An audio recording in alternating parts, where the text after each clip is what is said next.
Għal darb'oħra l-FIAU qed tipprova twissini biex ma nippubblikax ir-rapport konklusiv tagħhom. Mhix se nibża minn theddid legali kontrija, minkejja kollox ser nibqa' nagħmel xogħli. Sostna dan l-MEP David Casa.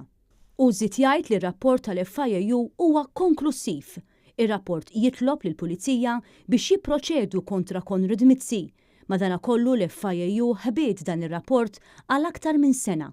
David Casa sostna li dan huwa skandalus. U żied jgħid li l-FIAU saret il-kellim tal-Gvern.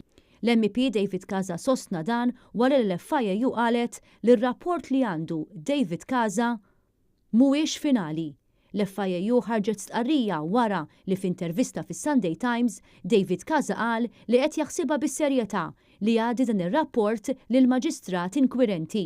Fi stqarrija l-FIAU sostniet li għalkemm dan ir-rapport li nkixef u ġie f'idejn Casa għandu numru ta' referenza u għalhekk huwa awtentiku, kull rapport tagħha jkollu numru ta' referenza, anke jekk ikun għadu rapport mhux iffinalizzat jew ma jkunx hemm riżultati tal-investigazzjonijiet.